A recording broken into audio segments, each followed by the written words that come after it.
Bonsoir, ici Lucinda Gabriel. Donc aujourd'hui, on est le 14 janvier 2024.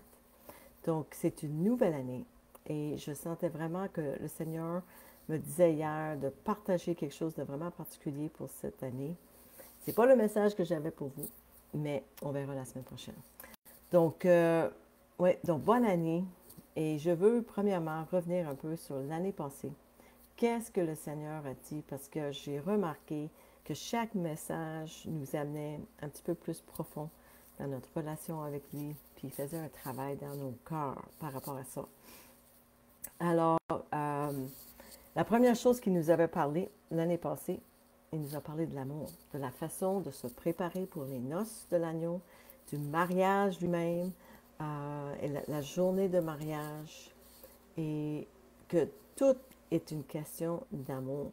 Dans son royaume, tout est une question d'amour. Hein? C'est ça qu'on voit. 1 Corinthiens chapitre 13. En somme, 3 choses demeurent. La foi, l'espérance et l'amour. Mais la plus importante de ces choses, la plus grande d'entre elles, c'est l'amour. Donc oui, tout est question d'amour. Il y a 2 grands commandements.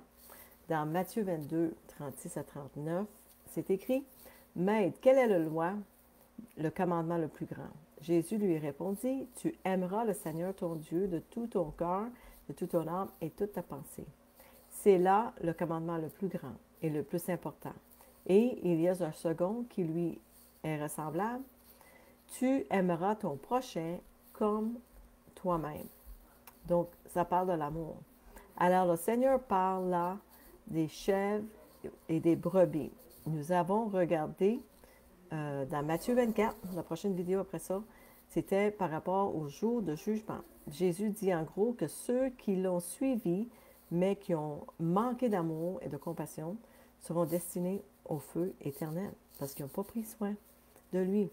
Et ils s'en iront au châtiment éternel, tandis que les justes entreront dans la vie éternelle. C'est le verset 46.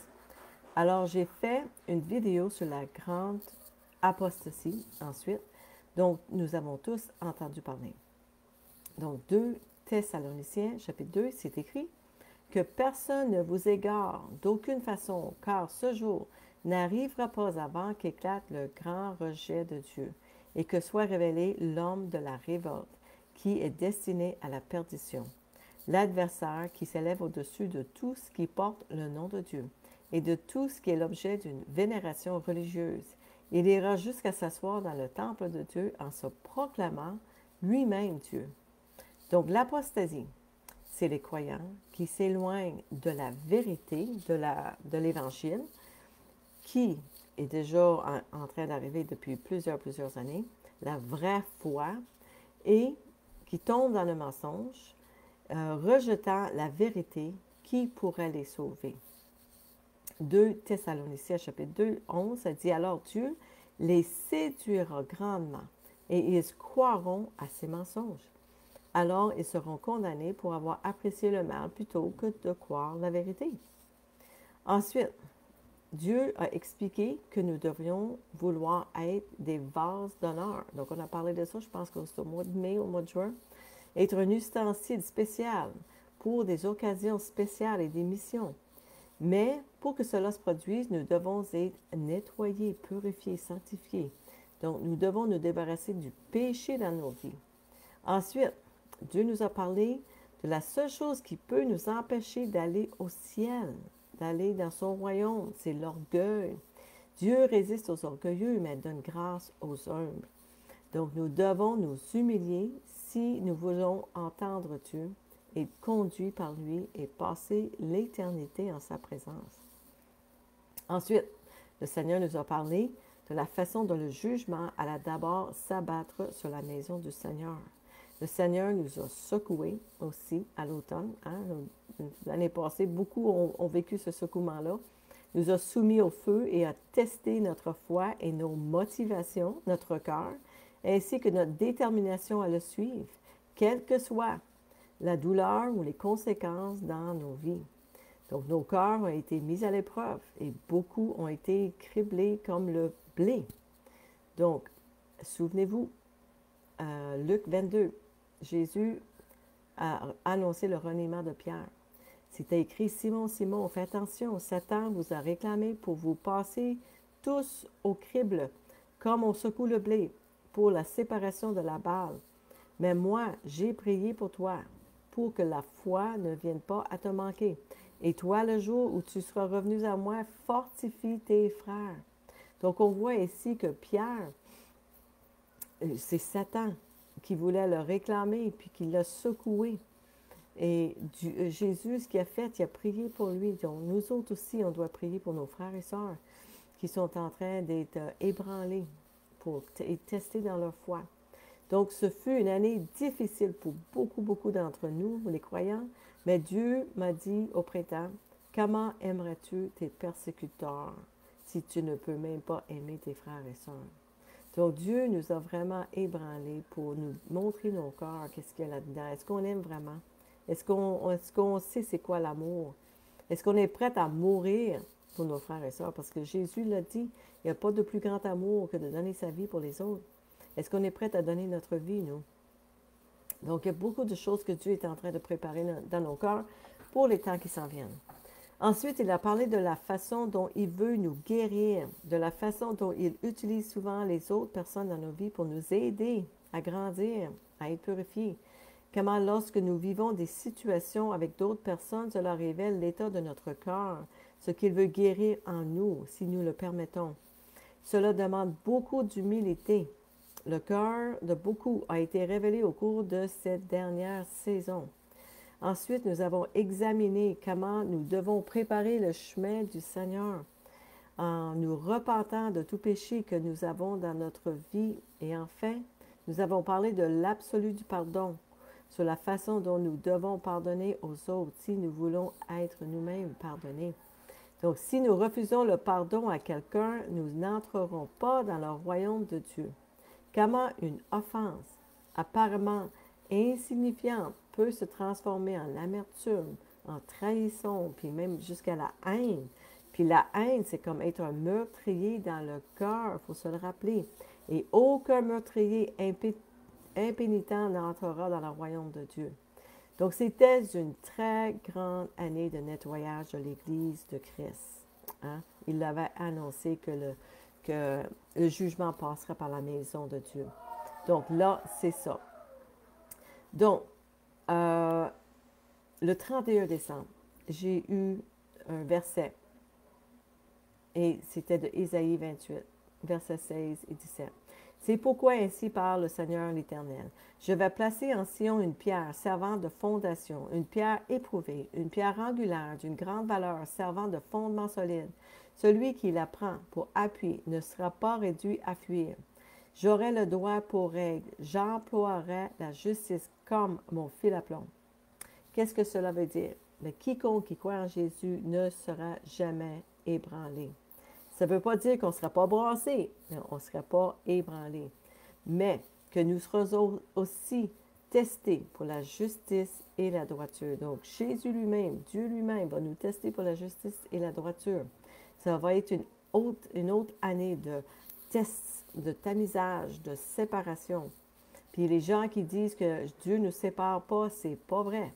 1 Corinthiens 11, 19, c'est écrit, mais bien sûr, il faut qu'il y ait des divisions entre vous pour que vous, qui avez l'approbation de Dieu, soyez reconnus. Donc, Matthieu 10, 34 et 36, n'imaginez pas que je suis venu apporter la paix sur la terre. Jésus a dit, je ne suis pas venu apporter la paix, mais une épée. Je suis venu opposer un homme à son père, une fille à sa mère, une belle fille contre sa belle-mère, et tes ennemis auront raison dans ta propre maison. Donc, on sait qu'il va y avoir la division dans nos vies, avec nos familles, et puis avec nos frères et sœurs, dans le Seigneur aussi. Un autre verset que j'ai reçu pour l'année 2024, c'était Joël 2, 13. Déchirez votre cœur et non vos vêtements, et revenez à l'Éternel, lui qui est votre Dieu, car il est plein de grâce, il est compatissant, il lance à la colère, il est riche en amour, et il renonce volontiers au malheur dont il avait menacé. Cela signifie déchirer vos cœurs dans la repentance et nouveaux vêtements. Retournez à Dieu. J'ai aussi fait un rêve le 2 janvier, puis c'est vraiment ce rêve-là qui m'a fait qui m'a interpellée pour partager avec vous tout ce que j'avais reçu. Parce que j'ai vu sur un autre site un frère qui est en Angleterre, qui avait partagé un message, c'était exactement les mêmes mots. J'en venais pas. Puis, je savais que ça confirmait, en tout cas, que Dieu, c'était pas juste pour moi, ce message-là, que c'était pour nous tous. Donc, c'est là, hier matin, je me suis réveillée, puis le Seigneur me disait, c'est ça qu'il faut partager. Donc, dans mon rêve, je trouvais des morceaux d'une casse-tête. Et j'ai vu le mot en anglais access, A-S-C-E-S-S, access, c'est avoir accès. Puis le mot s'est transformé à innocent, I-N-A-S-C-E-N-T, deux mots, innocent, ça veut dire gravir une montagne. C'est ça que ça veut dire, monter la montagne.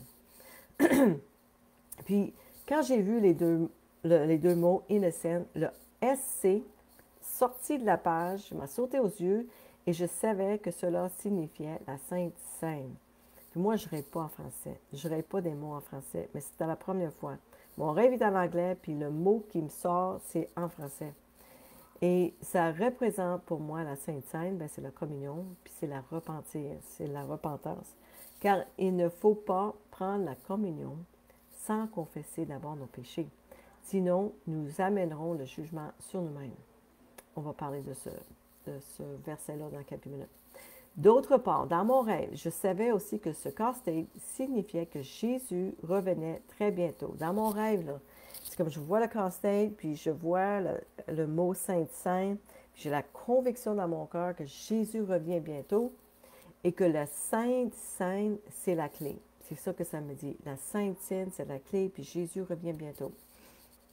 Et puis, je suis tombée à genoux en adorant Jésus, puis en le remerciant de m'avoir montré cela. Puis j'étais vraiment là en adoration de Jésus dans mon rêve, parce qu'il m'avait révélé ça.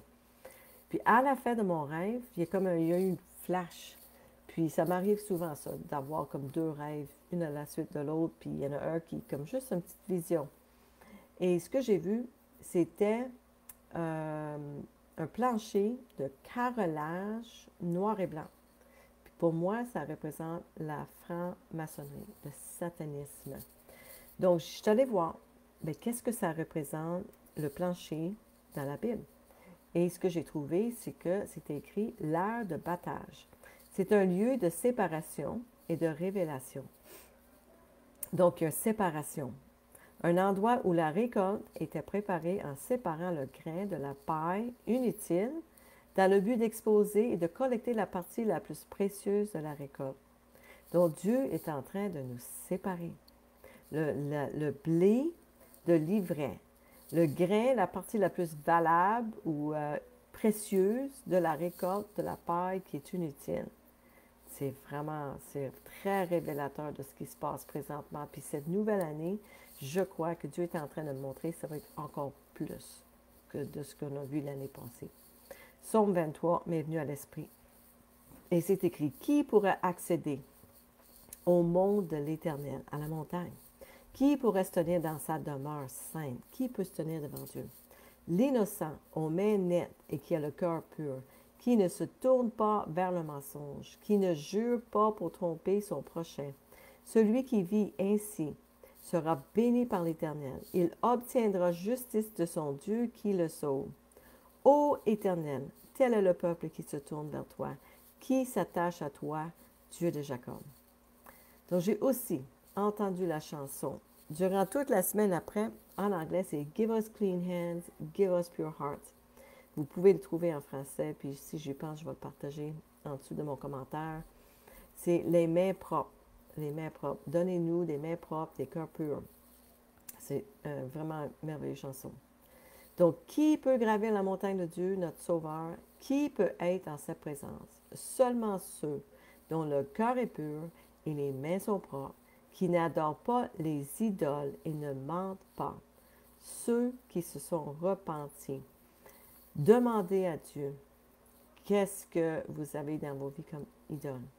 Je crois que cette année, Dieu nous appelle à gravir la montagne, à entrer dans une relation plus intime et profonde avec lui, par une repentance très profonde. Si vous vous sentez loin de Dieu, comme si vous ne pouviez pas l'entendre. Repentez-vous, repentez-vous, repentez-vous. Demandez à Dieu de montrer à vous qu'est-ce qui vous sépare de lui. Demandez, lui, s'il y a du péché dans votre vie. Y a-t-il des idoles? Y a-t-il des choses qu'il n'aime pas? Y a-t-il un arbre de Noël qui n'est pas content avec vous que vous avez encore? Hein? Toutes ces choses-là, il y a des gens qui veulent garder des choses puis ça leur fait plaisir. Mais est-ce que ça fait plaisir à Dieu? Vraiment. Demandez-lui. Menez votre vie. Si vous êtes en train encore de mener votre vie puis ce n'est pas Dieu qui le mène, il y a peut-être un problème. Est-ce que vous êtes sur le trône de votre vie ou est-ce que c'est vraiment Dieu? Est-ce que vous faites la volonté de Dieu ou vous faites la vôtre? Puis, si Dieu vous appelle, mettez-vous à genoux, Seigneur. Qu'est-ce que tu veux que je fasse pour toi, Seigneur Jésus? Demande-lui. Est-ce qu'il vous appelle pour aller en Chine? Est-ce qu'il vous appelle pour aller en Afrique? Est-ce qu'il vous appelle pour aller quelque part? Puis si oui, si la réponse est oui, vendez tout ce que vous avez. Donnez votre argent aux pauvres et partez, puis faites-lui confiance. Pour les peu d'années ou pour le temps qui reste, on ne sait pas combien d'années qu'il nous reste. Toute personne, on ne sait pas si Jésus va revenir aujourd'hui ou dans 10 ans ou dans 50 ans. On ne le sait pas à 100% sûr. Mais chose certaine, on ne sait pas combien d'années que chacun de nous on a. Peut-être Lucinda, elle a juste 1 an ou 2 ans ou 3 jours. Elle ne sait pas non plus.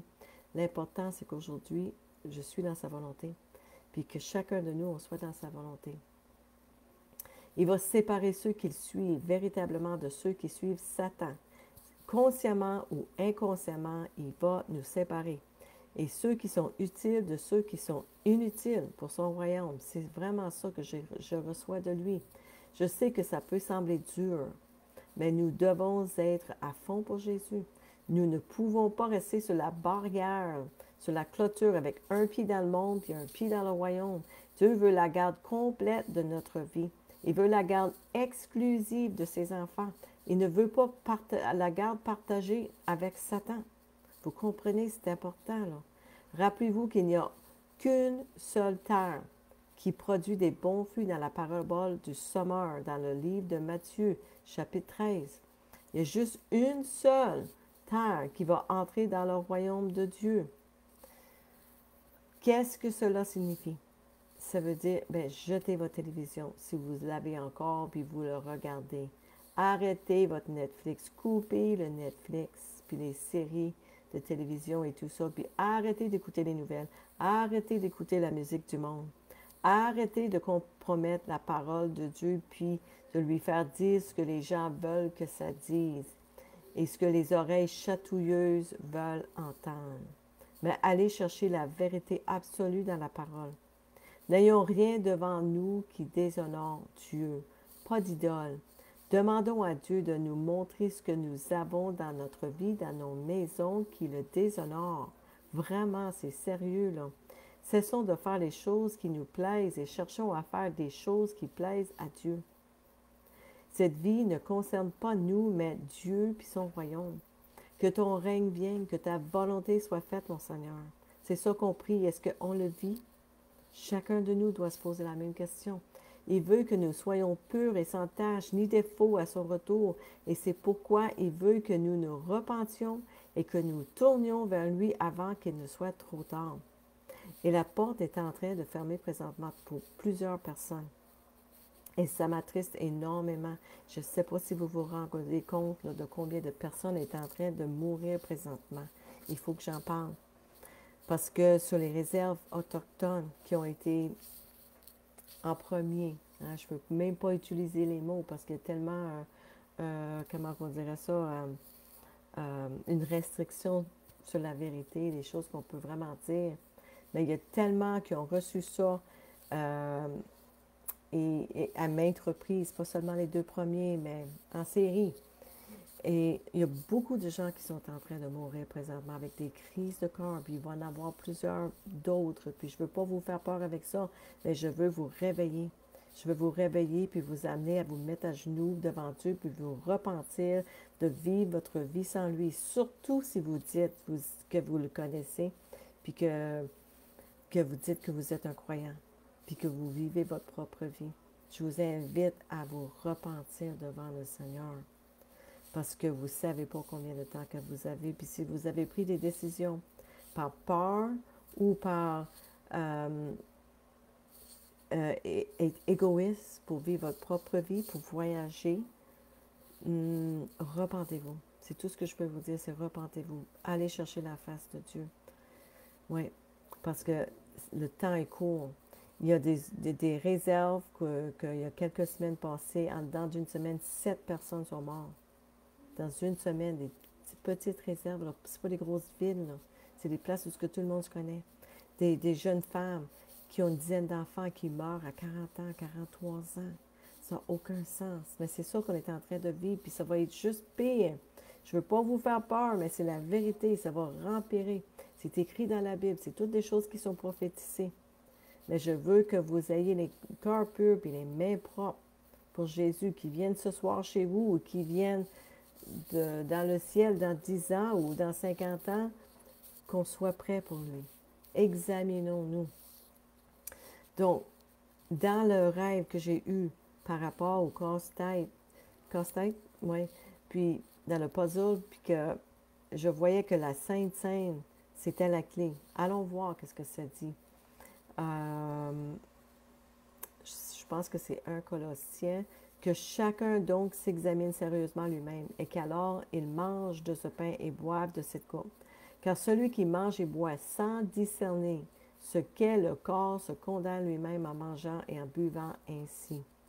C'est pour cette raison qu'il y a parmi vous tant de malades et d'infirmes, et qu'un certain nombre sont morts. Si nous discernions ce que nous sommes, nous ne tomberions pas sous le jugement. Mais les jugements du Seigneur ont pour but de nous corriger, afin que nous ne soyons pas condamnés avec le reste du monde. Donc, qu'est-ce que cela signifie de prendre le repas du Seigneur d'une manière indigne? Ça signifie que nous devons nous examiner notre cœur, notre vie, pour assurer que nous n'avons pas de péché. On ne devra pas prendre la communion si nous êtes dans le péché, si nous sommes dans le péché. Donc, nous devons nous repentir de tout péché avant de communier. Parce que si nous communions sans nous examiner, sans nous juger nous-mêmes, et Dieu nous déclare coupables, il nous jugera et nous disciplinera pour que nous ne soyons pas condamnés avec le monde. Donc, on va vivre des choses. Puis, on va probablement avoir des maladies à cause de ça, parce qu'on est dans le péché. Mais ne rejetez pas son châtiment ou sa discipline, sinon nous serons condamnés aussi avec le monde. Donc, si les gens ne se repentent pas, ils vont mourir avec le monde. C'est ça que ça veut dire. Comment pouvons-nous juger nous-mêmes? Bien, le péché amène le jugement, c'est-à-dire la maladie. Toute maladie vient-elle de Dieu? Non, je ne le crois pas. L'ennemi peut aussi nous attaquer par la maladie. Mais si nous sommes malades, nous devons aller vers Dieu et lui demander, Seigneur, y a-t-il quelque chose dans ma vie? Donc, je dois me repentir. Okay? Donc, c'est peut-être un péché où, oui, Satan nous attaque aussi. On le voit dans le livre de Job. Là. Donc, je ne veux pas enlever ça à personne non plus. Donc, j'accuse personne, mais il faut vraiment qu'on aille au Seigneur puis qu'on lui demande. Car celui qui mange et boit indignement, mange et boit un jugement contre lui-même, sans discerner le corps du Seigneur. C'est quoi le corps du Seigneur? C'est notre famille dans le Seigneur. Ça veut dire qu'on doit le discerner aussi. Le mot discerner signifie séparer. Je crois que ça signifie que nous ne devons pas communier, prendre la communion avec le péché dans nos vies, mais aussi avec des pécheurs. Faites attention avec qui vous partagez votre table. Si vous savez qu'il y a quelqu'un qui est dans l'assemblée qui a un péché, prenez pas la communion avec. Puis l'incitez pas non plus à prendre la communion. Allez partager avec lui à l'extérieur pour voir s'il est prêt à se repentir, puis faire la paix dans sa vie par rapport à des choses où il y a besoin de délivrance peut-être, mais amenez-le pas à mettre une pression puis à le humilier dans le groupe pour l'amener à divulguer son péché devant tous. C'est peut-être pas le bon moment.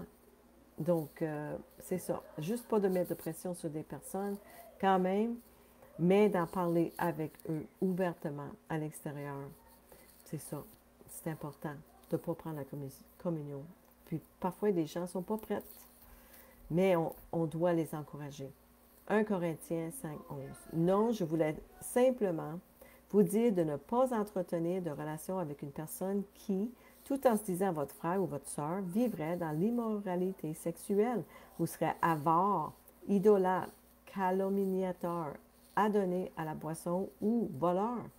Avec des gens de cette sorte, il ne vous faut même pas prendre de repas.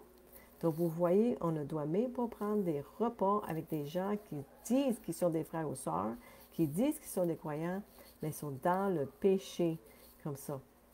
Donc, ne tolérez pas de péché parmi vous. Traitez le péché le plus tôt possible. Non seulement le péché sexuel manifeste, mais aussi le type de péché de mauvais caractère, le manque d'amour, de compassion, le manque de pardon, l'orgueil. Arrêtez de se fermer par rapport à ces choses-là. Puis si on le voit dans un frère ou une sœur, je l'ai déjà dit dans les autres vidéos, parlez-en. Parce que cette personne-là s'en va en enfer. Puis on a la responsabilité de parler de ces choses-là, de les aimer assez pour en parler. Donc, qu'est-ce que Dieu dit ici pour l'année 2024? Qu'il y aura encore plus de tests, de tamisage, de division, puis de purification. On n'a pas fini de passer par là. Puis il y a aussi une invitation à une relation plus intime et plus profonde avec lui. Voici une parole venant du Seigneur le 12 janvier 2024. Il a dit, « Des temps difficiles arrivent, mon enfant, et tu devras te tenir fermement à moi. Garde les yeux fixés sur moi et prie sans cesse. Restez forts avec la communauté des croyants. Vous aurez besoin les uns des autres. Beaucoup n'ont aucune idée de ce qui s'en vient. Beaucoup seront surpris. Priez pour qu'ils ne succombent pas à la peur, mais qu'ils restent forts et cherchent ma face comme jamais auparavant. Une autre secousse arrive. Rien de caché ne sera pas révélé. Toute la vérité sera exposée. Tout sera exposé, le bon, le mauvais et le laid, autant pour les riches que pour les pauvres, pour le pécheur et le soi-disant saint. Je m'occuperai des personnes qui utilisent mon nom et vivent dans l'iniquité. Regardez alors que davantage de jugement s'abattra sur l'Église et purifiera mon épouse, tandis que je tamise tout et sépare le blé de l'ivraie. Un plus grand criblage et une plus grande séparation, division se produira entre ceux qui me suivent et ceux qui suivent l'homme et Satan. J'ai eu une vision où j'ai vu aussi une grappe de raisin sur une vigne et elle était brassée et certains tombaient. Et puis, plus qu'elle était secouée de plus en plus, bien, plus qu'il y en avait qui tombaient. Et ceux qui restaient, qui restaient comme bien accrochés, bien, c'est parce qu'ils étaient accrochés à la vigne. Donc, c'est ceux qui sont solides, sont forts, ils vont rester attachés à Jésus-Christ. C'est de même qu'on est appelé à être. Donc, il en sera de même pour nous. Un tremblement arrive sur la terre et ceux qui ont une relation intime et profonde avec le Seigneur, ceux qui gardent les yeux fixés sur lui, qui sont bien greffés sur la vigne, ne seront pas ébranlés. Les choses vont shaker, mais on ne sera pas ébranlé parce qu'on sait qui on est, puis à qui on appartient, puis où est-ce qu'on s'en va. On le sait, on n'a aucun doute. On a l'espoir dans notre salut. Donc, cela revient au verset que j'ai reçu fin décembre. Je vais le répéter. Ésaïe 28. C'est pourquoi, ainsi parle le Seigneur l'Éternel, je vais placer en Sion une pierre servant de fondation, une pierre éprouvée, une pierre angulaire d'une grande valeur servant de fondement solide. Celui qui la prend pour appui ne sera pas réduit à fuir. En anglais, ça dit qu'il ne sera pas ébranlé. J'aurai le droit pour règle, j'emploierai la justice comme mon fil à plomb. Dieu nous aime, mais il ne tolérera pas le péché. Psaume 62, 1, 2. Je termine avec ça. En vérité, mon âme attend Dieu en silence. De lui vient mon salut. Lui seul est mon rocher et mon salut. Il est ma tour forte. Je ne serai pas ébranlé. Alléluia. Amen. Donc, c'est ça, mes amis, mes frères et sœurs, le message que j'ai pour vous cette semaine. Et j'espère que ça vous a vraiment béni. Et si oui, partagez ce message avec les autres. Aimez ma page. Partagez la page avec les gens. Il y a des choses qui s'en viennent cette année. Ça va brasser. Il ne faut pas mettre notre tête dans le sable par rapport à Satan, l'ennemi, les plans du diable et tout ça. Mais il faut qu'on garde les yeux fixés sur Jésus, puis ce qu'il essaie de faire à nous. Il nous prépare. Donc, il ne faut pas être ébranlé par ce qui s'en vient. Oui, ça va brasser, mais ça va être excitant. On va voir la gloire de Dieu. Puis c'est des choses aussi, je veux vous parler cette année de ce qui s'en vient. Dieu voulant, oui, on va en parler, de la gloire qui s'en vient. Ça va être glorieux. On va voir des miracles comme on n'a jamais vu jusque-là. Dieu va faire des grandes choses. Donc, moi, ça m'excite de penser à ces choses-là. Puis c'est pour ça que je garde mes yeux fixés sur lui. Donc, c'est ça. Donc, merci Seigneur Jésus pour toutes ces personnes qui écoutent aujourd'hui et dans le futur, Seigneur, en rediffusion. Seigneur, je prie que tu les fortifies, Seigneur, tu leur donnes un faim, une soif pour ta parole, Seigneur, pour avoir une relation plus intime avec toi, Seigneur Jésus. Je prie que tu leur montres aussi leurs péchés, Seigneur, que tu les amènes dans la repentance profonde avec toi, Seigneur, que tu les prépares pour la fin des temps, Seigneur, qu'ils soient une église, une épouse éprouvée, propre, Seigneur Jésus, scintillant, oui, avec blancheur, Seigneur Jésus. Donc, je te remercie pour tout ce que tu fais pour nous, pour ton amour, pour ta miséricorde, Seigneur. Donc, au nom de Jésus, je prie. Amen. Donc, Dieu voulant, on se voit la semaine prochaine. Bye bye.